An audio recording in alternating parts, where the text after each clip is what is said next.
Apocalipse capítulo 19, hoje nós vamos ver a sua segunda e conclusiva parte, a partir do versículo de número 11. Apocalipse 19, a partir do versículo de número 11.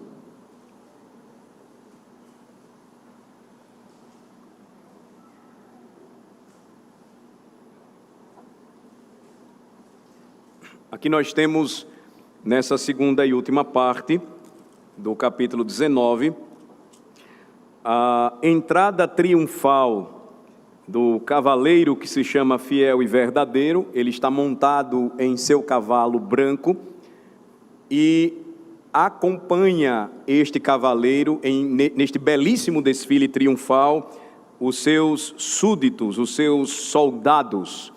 Então você tem aqui o desfile triunfal do cavaleiro vencedor, a fiel testemunha e a sua igreja. Peça atenção dos irmãos para a leitura. Diz assim a palavra de Deus: vi o céu aberto e eis um cavalo branco. O seu cavaleiro se chama Fiel e Verdadeiro e julga e peleja com justiça. Os seus olhos são chama de fogo. Na sua cabeça há muitos diademas. Tem um nome escrito que ninguém conhece, senão ele mesmo. Está vestido com um manto tinto de sangue, e o seu nome se chama o Verbo de Deus. E seguiam-no os exércitos que há no céu, montando cavalos brancos, com vestiduras de linho finíssimo, branco e puro. Sai da sua boca uma espada afiada, para com ela ferir as nações, e ele mesmo as regerá com cetro de ferro e, pessoalmente, pisa ao lagar do vinho do furor da ira do Deus Todo-Poderoso. Tem no seu manto e na sua coxa um nome inscrito: Rei dos Reis e Senhor dos Senhores. Então, vi um anjo posto em pé no sol e clamou com grande voz, falando a todas as aves que voam pelo meio do céu: vinde, reuni-vos para a grande ceia de Deus, para que comais carnes de reis, carnes de comandantes, carnes de poderosos, carnes de cavalos e seus cavaleiros, carnes de todos, quer livres, quer escravos, tanto pequenos como grandes. E vi a besta e os reis da terra com seus exércitos, congregados para pelejarem contra aquele que estava montando no cavalo e contra o seu exército. Mas a besta foi aprisionada, e com ela o falso profeta, que com os sinais feitos diante dela, seduziu aqueles que receberam a marca da besta e eram os adoradores da sua imagem. Os dois foram lançados vivos dentro do lago de fogo que arde com enxofre. Os restantes foram mortos com a espada que saía da boca daquele que estava montado no cavalo, e todas as aves se fartaram das suas carnes. Até aqui a leitura da palavra do Senhor. Vamos orar mais uma vez.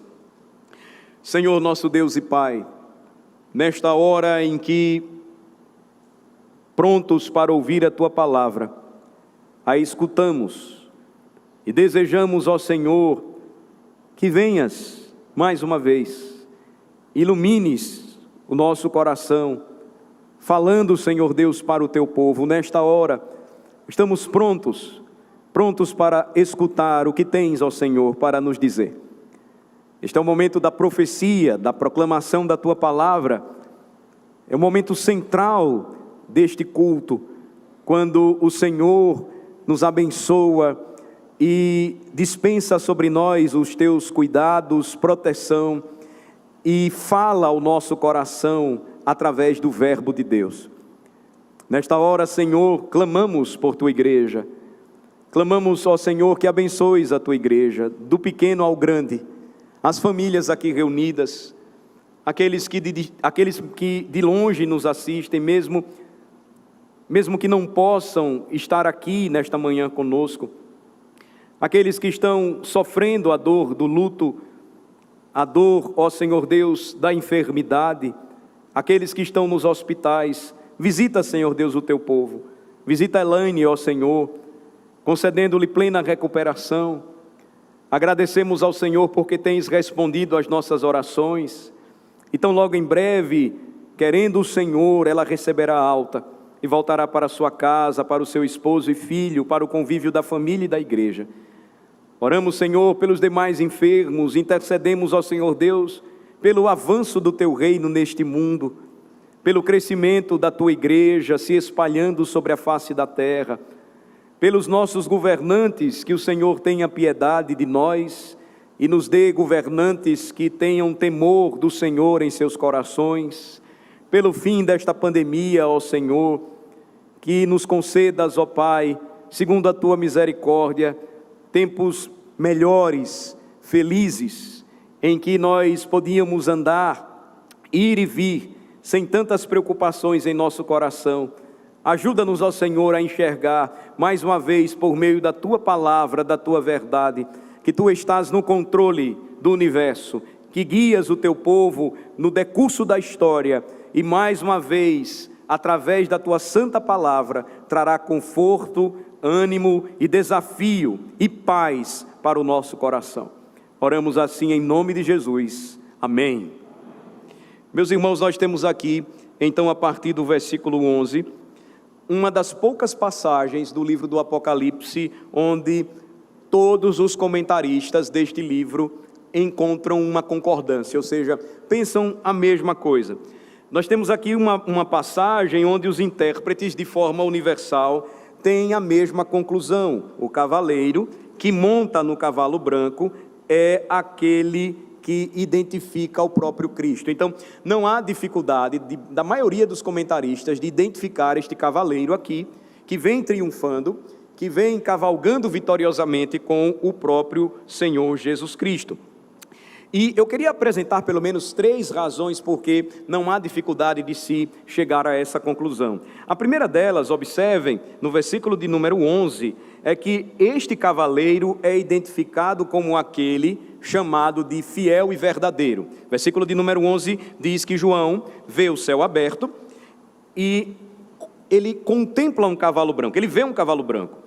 O seu cavaleiro, então, montado neste cavalo, se chama fiel e verdadeiro. Ele é o Senhor, ele é o Amém. Ele havia falado anteriormente neste livro como uma testemunha fiel e verdadeira. Vamos voltar para o capítulo 3 e vamos confirmar. Aí do livro do Apocalipse, neste mesmo livro, capítulo 3, versículo 14, quando o Senhor Jesus, ele se apresenta à igreja em Laodiceia, ao seu pastor, ao anjo da igreja, ele diz, versículo 14, estas coisas diz o Amém, a testemunha fiel e verdadeira, o princípio da criação de Deus. Então, notem, Jesus é identificado como o Amém. O Amém, repito, ele é uma palavra de confirmação, de certeza. Já pensou se você dissesse assim, alguém perguntasse para você quem é Jesus? É você, Jesus é o Amém, Amém. Você não sabe se ele é ou não é. Não é Amém, é Amém. Amém. Jesus é o Amém. É a confirmação da palavra de Deus. É o assim seja. Ele é a testemunha, vejam o versículo de número 14, fiel e verdadeira. Assim também, então, João vê este cavaleiro do capítulo 19 identificado. Ele é aquele que se chama fiel e verdadeiro. Então, esta é a primeira razão para sustentar que o cavaleiro que monta o cavalo branco de Apocalipse 19 é o Senhor Jesus Cristo. Segundo lugar, ele tem um autoconhecimento que só pode ser atribuído ao próprio Deus, ou seja, ele tem o atributo da onisciência. O que é um atributo?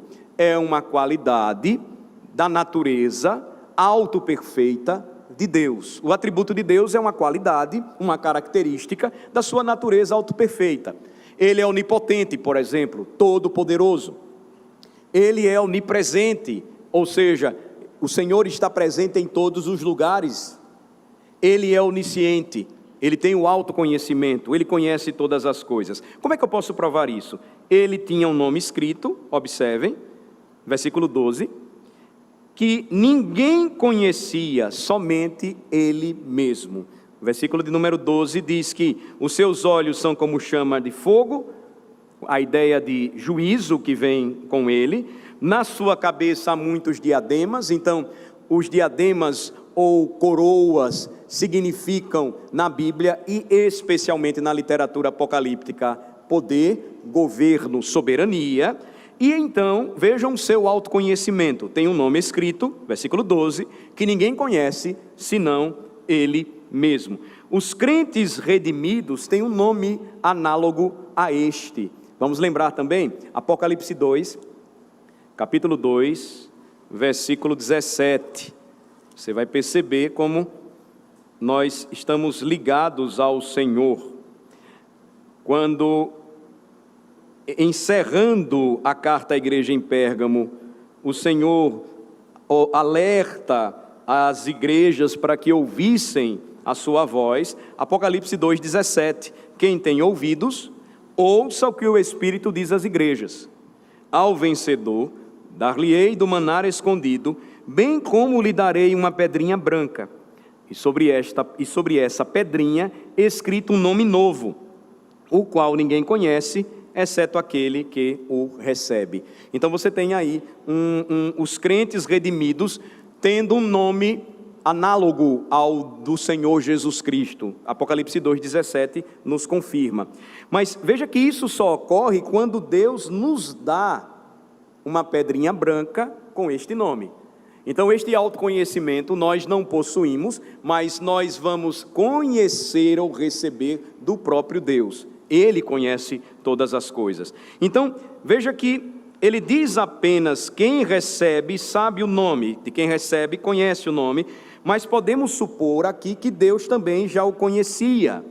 Segundo Apocalipse 2,17, porque o próprio Deus deu essa pedrinha. É como se ele conhecesse o seu nome, nome novo, e ele então revelasse para você. Nesse caso, mais uma vez, só Deus sabe o que ele sabe. Aí você vê, ou observa comigo, em Apocalipse 19, algo maravilhoso. O Senhor Jesus tem esse autoconhecimento, onisciência, pertence a Ele. Quando nós lemos o Evangelho de João, por exemplo, nós percebemos que após o primeiro milagre que Jesus realizou, no início de seu ministério, que foi transformar água em vinho, as pessoas ficaram empolgadas com o que ele fez, porque logo se soube, o vinho já tinha acabado, e Jesus então vai transformar a água em vinho, e seria o melhor vinho da festa. Mas depois de tanta empolgação, diz lá, João capítulo 2, que Jesus não se deixou enganar por nenhum deles, porque Jesus conhecia os corações dos homens. Ele tinha autoconhecimento, a sua onisciência, então fazia com que ele soubesse apenas aquilo que ele, somente ele conhecia, os segredos dos homens, porque ele mesmo era o Senhor de todo o saber, de toda a sabedoria. Terceira razão, veja novamente em Apocalipse capítulo 19, o seu nome ele é chamado, na verdade, no versículo 13, de o Verbo de Deus. Este cavaleiro é chamado de a Palavra de Deus. E nós entendemos, sabemos muito bem, o apóstolo João, que recebeu a visão do Apocalipse, foi um dos autores dos evangelhos. Como é que ele começa o seu evangelho? No princípio era o Verbo, e o Verbo estava com Deus, e o Verbo era Deus. Tudo foi feito por intermédio dele, e sem ele nada do que foi feito se fez. A vida estava nele, e a vida era a luz dos homens. E o Verbo se fez carne e habitou entre nós, cheio de graça e de verdade, e vimos a sua glória, glória como do unigênito do Pai. Então, essas três razões, pelo menos, provam quem é este cavaleiro glorioso, montado em um cavalo branco, que se chama fiel e verdadeiro, que julga e guerreia com justiça, que tem um nome escrito que ninguém conhece, somente ele mesmo, que tem um nome, o qual se chama o Verbo de Deus, ou pelo qual é chamado, conhecido, ele é o Verbo de Deus. Então, nesta passagem, observem, nós temos a progressão, o desenvolvimento da revelação no livro do Apocalipse. Veja o que é que Jesus então vem fazer, triunfante e vitoriosamente. final do versículo 11, por favor. Cristo vem para julgar e fazer guerra. Ele vem para julgar e pelejar com justiça, ou seja, guerrear com justiça.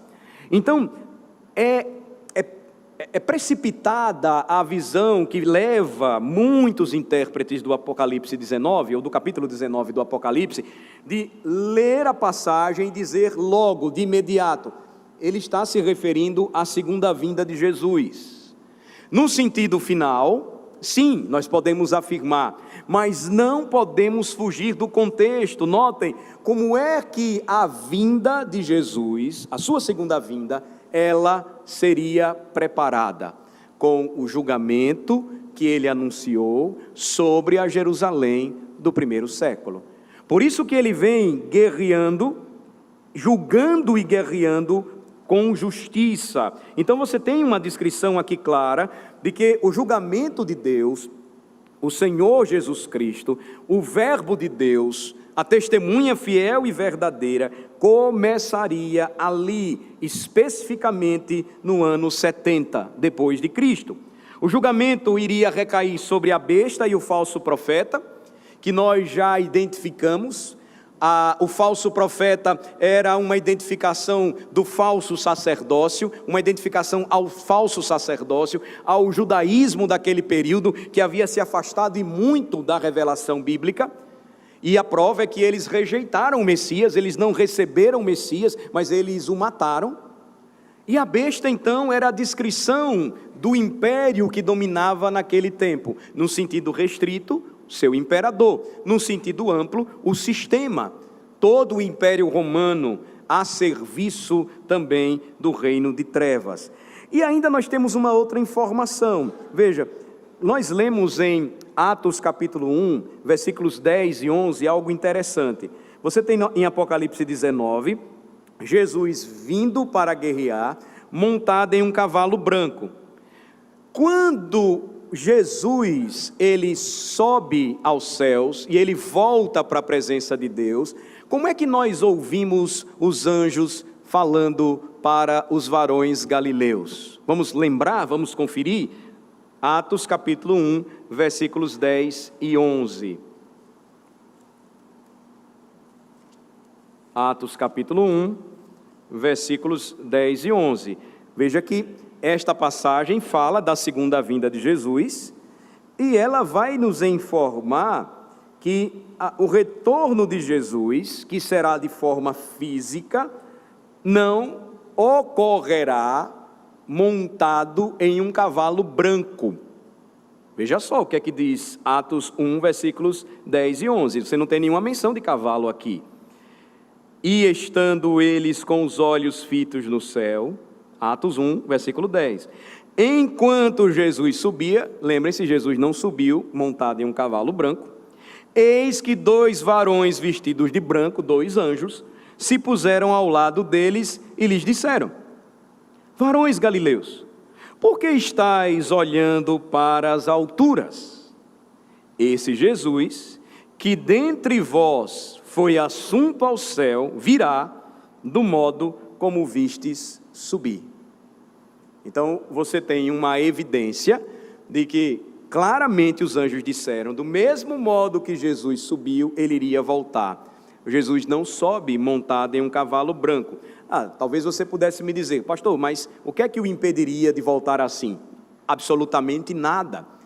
A segunda vinda de Jesus é certa, mas eu quero chamar a atenção dos irmãos para demonstrar como ela começa ou como ela foi inaugurada, para que nós não confundamos as informações. Veja, aqui você tem Jesus lutando ou combatendo por meio da sua palavra, a palavra que sai da sua boca.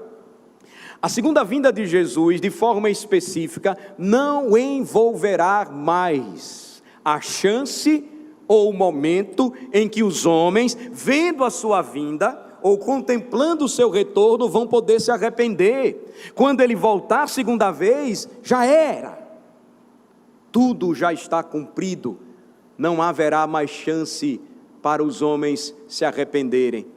Mas aqui notem, Jesus ainda vem, ele cavalga, e sai uma espada afiada da sua boca, versículo 15. Ele está lutando com a sua palavra. Aqui nós temos uma referência a um conflito espiritual com resultados impactantes e muito físicos. Jesus pronunciaria palavras de juízo a Jerusalém do seu tempo, e este juízo estava para se cumprir. O versículo 15 diz que sai da sua boca, Apocalipse 19, versículo 15, sai da sua boca uma espada afiada para com ela ferir as nações. E ele mesmo as regerá com cetro de ferro, e pessoalmente pisa o lagar do vinho do furor da ira de Deus. Ele já havia falado todas estas coisas. Esse julgamento já havia sido predito de várias maneiras, em vários lugares, no Antigo Testamento.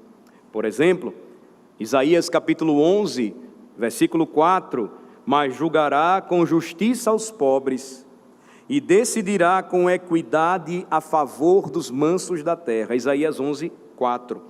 Ferirá a terra com a vara de sua boca, e com o sopro dos seus lábios matará o perverso.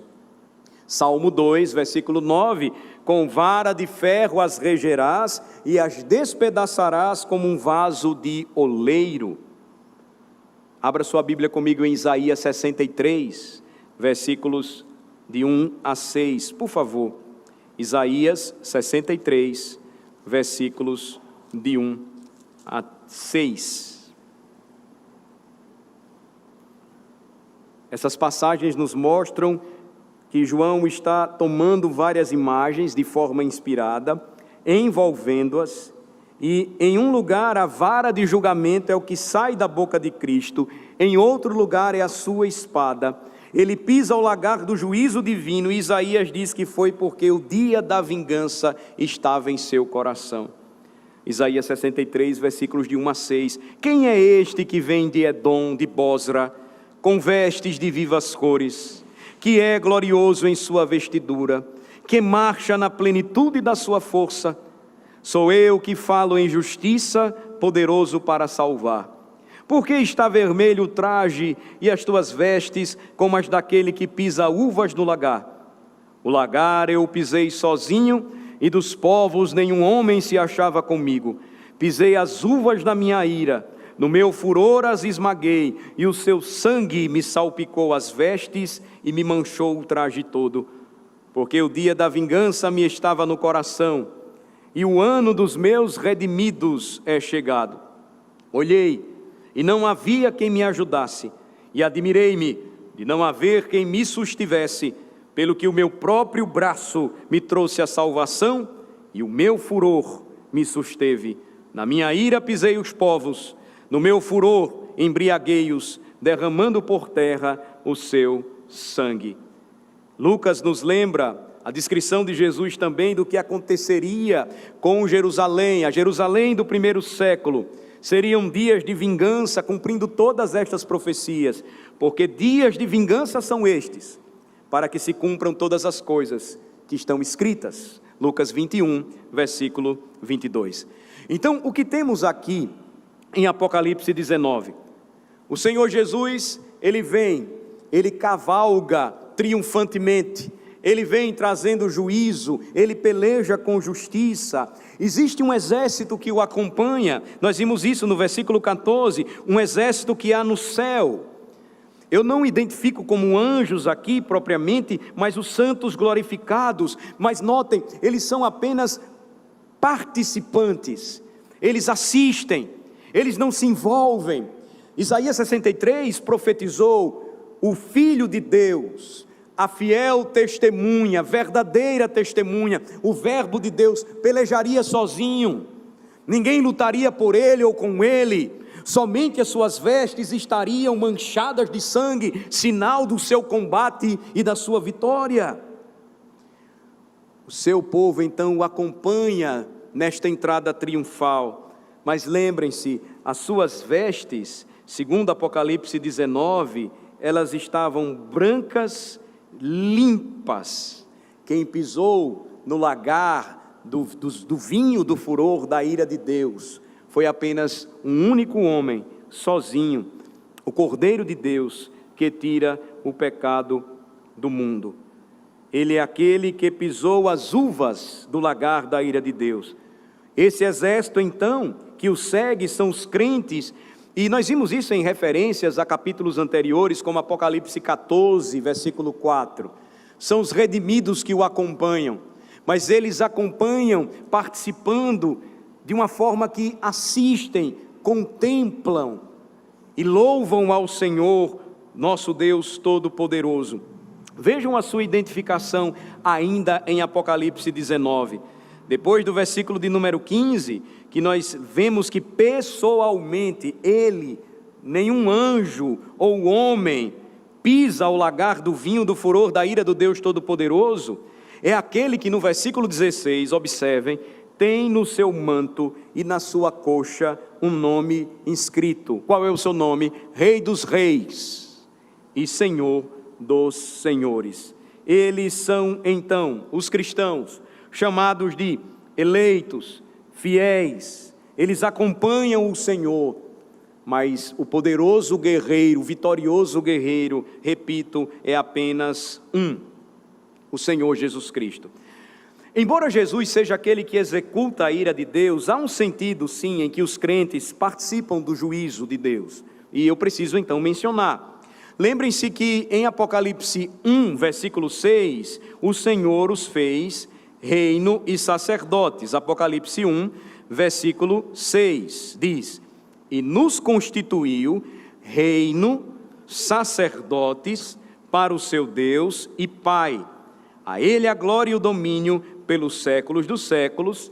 Amém. Então você tem aqui uma descrição: eles reinarão com Cristo sobre a terra. Mas lembrem-se, eles não conquistariam a vitória, eles não guerreariam pelo povo, eles não derramariam o seu sangue por suas famílias.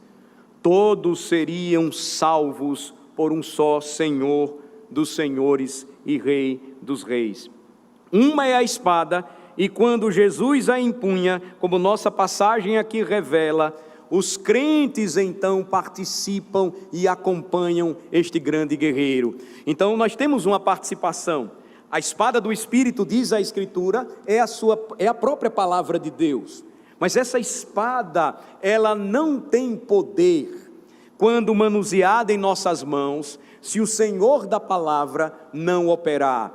Quem salva e transforma, quem destrói reinos, rasga corações, saqueia os infernos, liberta os escravos, não são os santos, aqueles que foram escolhidos, chamados fiéis do Senhor, mas é o próprio Rei dos reis, repito, e Senhor dos senhores, o Senhor Jesus Cristo.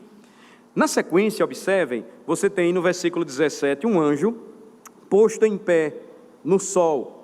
Ele vai clamar em grande voz para que agora as aves dos céus participem de um banquete. Mas notem, este é um banquete diferente. No versículo 9, os redimidos do Senhor Jesus, os crentes, são convidados a participar de um grande banquete, chamado de a ceia das bodas do Cordeiro. É uma festa de casamento, é uma festa alegre, é um momento de regozijo, ações de graças, de uma verdadeira Eucaristia. Mas aqui agora um outro banquete é apresentado. Veja, é um enorme banquete, mas não para os salvos, mas para os pássaros, as aves de rapina, os pássaros carniceiros. Veja o versículo de número 17 mais uma vez, por favor.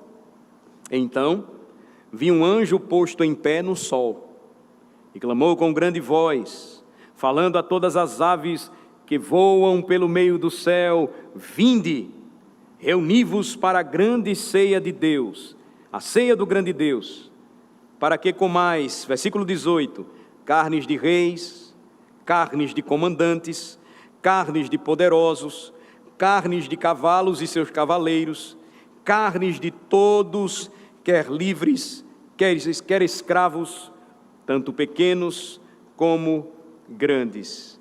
Aqui você tem então uma descrição terrível do juízo de Deus sobre aqueles que se rebelaram contra o Senhor. A pergunta do salmista, ela tinha profunda razão. Davi perguntou se o Senhor conhece o caminho dos justos, e também diz que o caminho dos ímpios perecerá. Por que as nações se enfurecem? Por que as nações pensam coisas vãs? Por que os reis da terra se levantam e a uma se voltam contra o Senhor e contra o seu Cristo? Isso é loucura! Porque eles dizem, nós vamos nos libertar, vamos sacudir de nós as nossas algemas, nós não queremos viver sob o jugo suave e leve de Cristo. O salmista então responde: ri-se aquele que habita nos céus, o Senhor zomba de todos eles. O banquete terrível então, em que as aves vão se empanturrar, é aquele que reuniria exércitos, reis, comandantes, poderosos, cavalos e seus cavaleiros, escravos e livres, crianças e adultos. Assim aconteceu com a Jerusalém do primeiro século, assim aconteceria com todos os reinos na história que se levantassem contra o cavaleiro que se chama fiel e verdadeiro e que julga e guerreia com justiça. Os que permaneceram foram mortos à espada, daquele que estava montado no cavalo, ou seja, houve juízo sobre aqueles que rejeitaram o Senhor e o seu Cristo e perseguiram o seu povo. Jesus falou palavras de advertência, exortativas para os homens, e nós precisamos lembrá-las nesta manhã. João capítulo 12, versículo 48. Confirme comigo, verifique comigo João 12, 48. Você percebe no próprio testemunho do Senhor Jesus essas palavras. Ele já estava em Jerusalém quando disse: quem me rejeita e não recebe as minhas palavras, tem quem o julgue. A própria palavra que tenho proferido, essa o julgará no último dia. Quem me rejeita e não recebe as minhas palavras, tem quem o julgue. Ouçamos o que o Senhor Jesus diz para nós nesta manhã. A própria palavra que tenho proferido, essa o julgará no último dia. Os homens não passariam aquela geração sem confirmar as palavras de Jesus. Mas eu ainda preciso dizer um pouco mais. Nós precisamos ainda ouvir um pouco mais nesta manhã.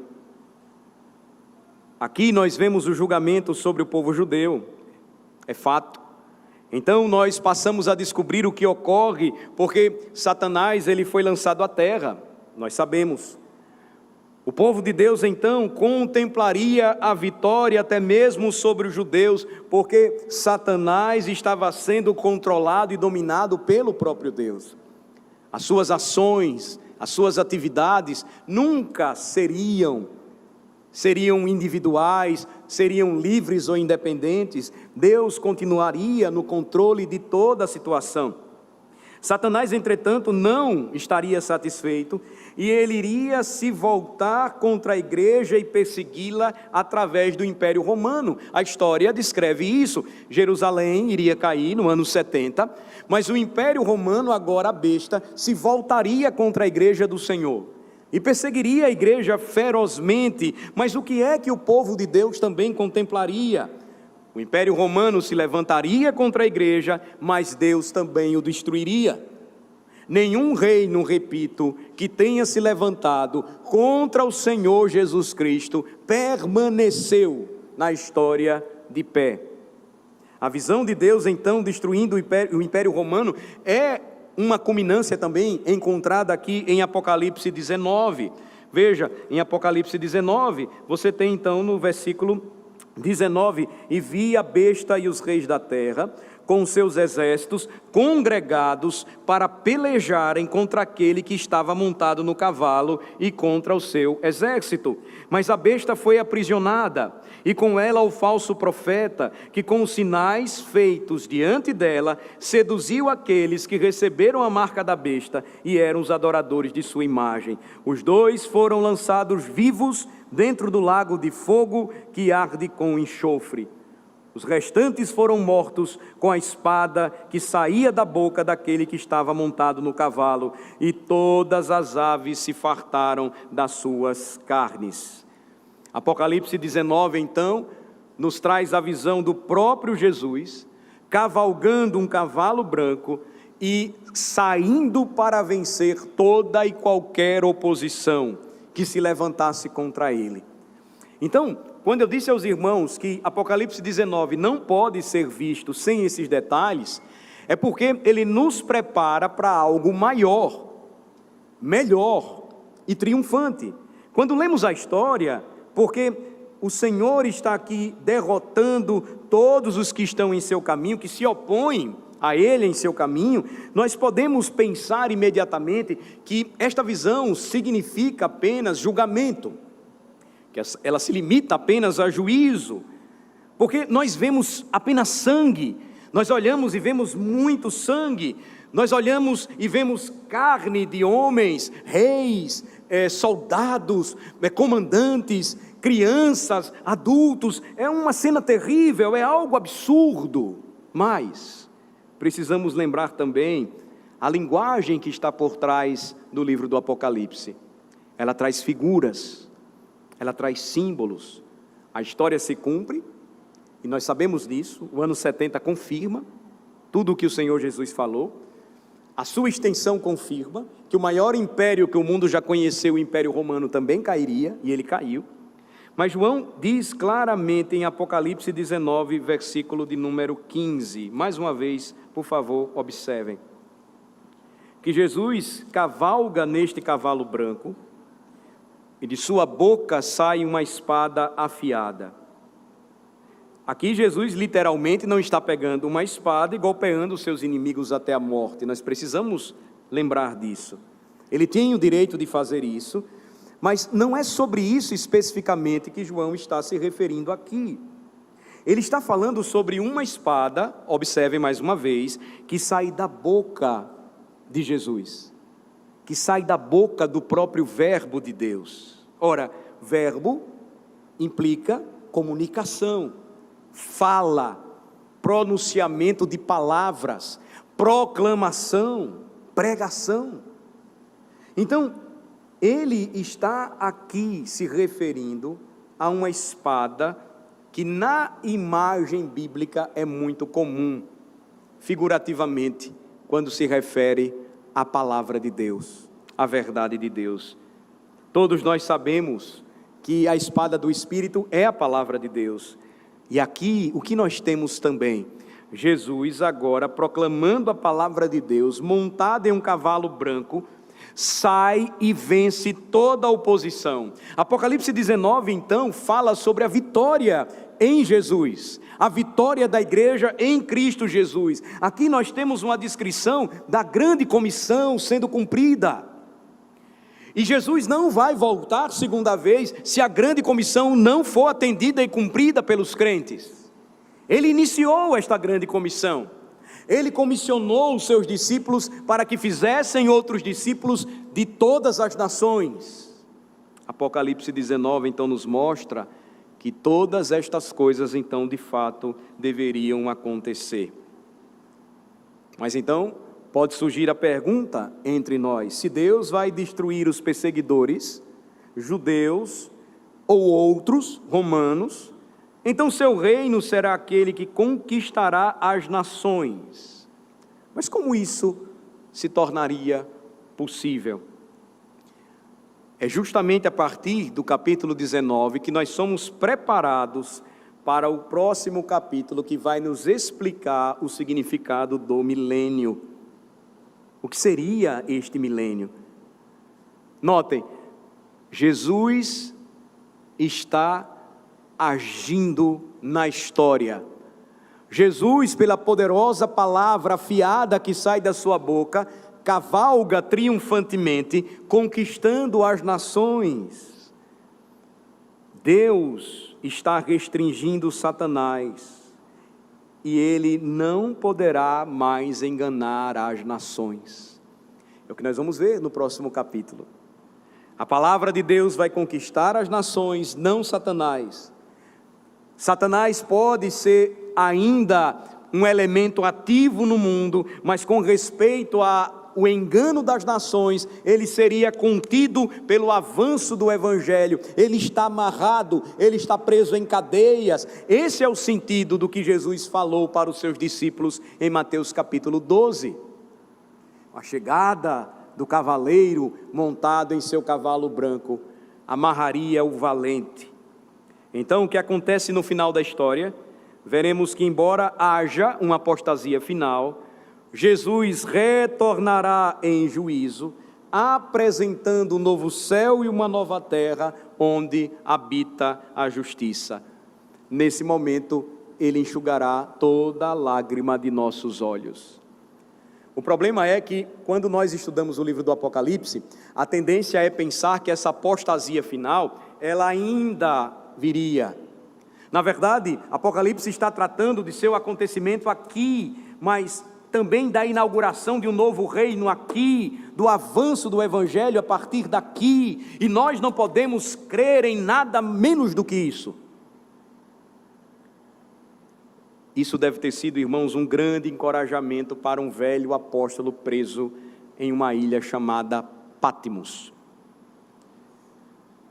Imaginem João pensando, depois da visão que ele recebeu do Apocalipse, que não fazia diferença o que os judeus diziam contra ele, ou o que os romanos queriam fazer com ele. Jesus daria a palavra final, ele teria a palavra final na história, seu reino seria vitorioso sobre as nações, ele teria a palavra final em toda a eternidade e para todo sempre.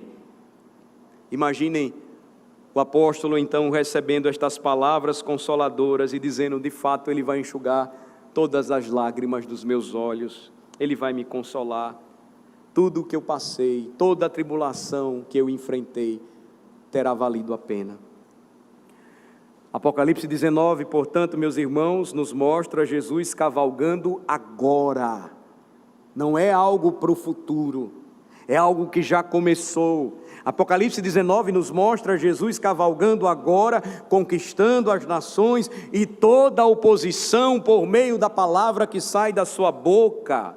Apocalipse 19 nos dá o curso da história de acordo com a revelação que vem dos céus. De forma resumida, número 1, Jesus está com sua igreja e estabeleceu o seu reino. Número 2, os judeus que perseguiram a igreja seriam destruídos pelo cavaleiro poderoso. Número 3, os romanos que perseguiram a igreja seriam também destruídos pelo cavaleiro fiel, testemunha, verdadeira testemunha. Número 4, então a palavra de Deus conquistaria as nações. A grande comissão, então, ela seria cumprida. Número 5, bem no final da história, Jesus então voltará para julgar as nações e introduzirá os novos céus e a nova terra, onde toda lágrima será enxuta de nossos olhos e tudo ficará perfeito. Esta é uma boa nova, este é o Evangelho no Apocalipse para uma igreja perseguida.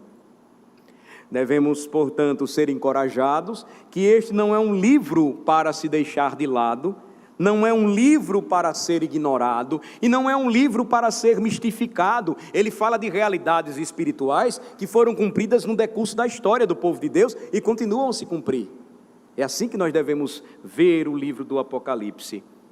Lembrem-se, Deus deu este livro para nós, para o nosso próprio benefício, para que possamos ganhar conhecimento através da doutrina que Ele ensina, da reprovação que Ele nos traz, da correção e instrução na justiça que Ele nos oferece, e que para que possamos ser edificados na fé e compreender o que o Senhor Jesus Cristo pretende fazer na história, nós não podemos negar essas verdades. Ele nos lembra, irmãos, nesta manhã, que não importa a perseguição que o povo de Deus tenha sofrido, mesmo que tenha sido tão difícil nos primeiros dias da igreja, ou continue a sê-lo ainda hoje. Apocalipse 19 nos lembra que nós estamos do lado vencedor da história, que Deus terá a palavra final sempre, e o reino do nosso Senhor e Salvador Jesus Cristo prevalecerá no decurso das gerações. Nós não podemos crer em nada menos do que isso. Em sua famosa obra, Esboços de Teologia, o famoso teólogo presbiteriano de Princeton, Archibald Alexander Hodge, ele diz: as Escrituras, tanto do Antigo como do Novo Testamento, revelam claramente que o Evangelho deve exercer uma influência sobre todos os ramos da família humana. Ouçam bem, e comensuravelmente mais extensa e mais profundamente transformadora do que qualquer outra já percebida no passado. Este objetivo, continua Hodge, deve ser alcançado gradualmente por meio da presença espiritual de Cristo na dispensação ordinária da providência e nas ministrações de sua igreja. Me permitam citar outro grande teólogo presbiteriano, Benjamin Warfield, com fortes convicções pós-milenistas acerca da vitória de Cristo na história e do seu povo também triunfantemente acompanhando. Seu comentário de Apocalipse 19 é precioso, é excelente. Warfield diz: a sessão começa com uma visão da vitória da palavra de Deus, o Rei dos reis e Senhor dos senhores sobre todos os seus inimigos. Nós o vemos vindo do céu, cingido para a guerra, seguido pelos exércitos dos céus. A coisa simbolizada é obviamente a vitória completa do Filho de Deus sobre todas as hostes da maldade. A conquista é conseguida pela palavra falada, em resumo, pela pregação do Evangelho. O que temos aqui? Continua Warfield. Com efeito, é uma imagem de todo o período entre o primeiro e o segundo advento, ou seja, a primeira e a segunda vinda de Jesus, visto do ponto de vista do céu. É o período de avanço da vitória do Filho de Deus sobre o mundo. Tão enfaticamente quanto Paulo, João ensina que a história terrena da igreja não é apenas uma história de conflito contra o mal. Essa observação de Warfield é interessantíssima sobre Apocalipse 19. Boa parte da igreja nos dias de hoje acredita que a história terrena da igreja diz respeito apenas a um conflito contra o reino de trevas. Warfield vai completar e vai dizer que não. Ele vai dizer que a Escritura ensina, através de Apocalipse 19, que a história terrena da igreja não é apenas uma história de conflito contra o mal, isso existe, é fato, mas de conquista sobre o mal, vitória sobre o mal. E ainda mais ricamente, continua ele, do que Paulo, João ensina que essa conquista será decisiva e completa. Todo o significado da visão de Apocalipse 19, versículos 11 a 21, é que Cristo Jesus não vem meramente para a guerra, mas para a vitória. E cada detalhe do quadro é colocado precisamente com o objetivo de enfatizar a eficácia dessa vitória. O Evangelho de Cristo é, sendo João testemunha, a conquista total do mundo. Uma conquista progressiva da terra pelo Evangelho de Cristo, conclui Warfield, implica uma era vindoura que merece pelo menos o nome relativo de dourada. Assim, os antigos pós-milenistas chamavam essa era, a era dourada do Evangelho. Apocalipse 20 fala sobre o milênio. O sentido é figurativo, e ele não aponta para uma situação de derrota para que Cristo volte, mas de crescimento, como o bom fermento do Evangelho do Reino sobre o mundo, até que Cristo volte. Qual é a conclusão, irmãos? Você já me tem ouvido falar muitas vezes sobre esse assunto. Agora nós estamos tendo a oportunidade de pregar sobre o livro do Apocalipse, e para a maioria de vocês é estranha a interpretação que tem sido dada, porque ela não é comum. Mas ela é a base da nossa herança e da nossa história por séculos.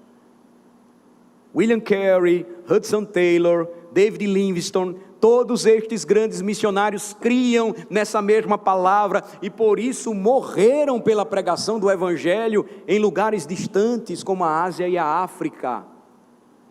Não se enganem, muitos missionários ainda espalhados sobre o mundo pregam dessa mesma forma, e eu creio firmemente que essa é a razão porque nós não temos tantos pregadores hoje em nossos dias, por uma visão pessimista da vitória de Cristo e de sua conquista sobre o mundo. Para que fazer algo se é necessário que tudo piore e se desgrace, pois Jesus precisa voltar? Essa não é a visão que a Bíblia nos ensina. Você já deve ter ouvido muitas vezes desse púlpito esta expressão: Cristo é a resposta. Sim, Cristo é a resposta. E eu quero dizer mais uma vez nesta manhã, para mim e para vocês, Cristo é a resposta, e essa é a declaração mais verdadeira que você jamais ouvirá nesta vida. Cristo é a resposta. Mas o problema está nas ruas, e é aí que a resposta deve estar.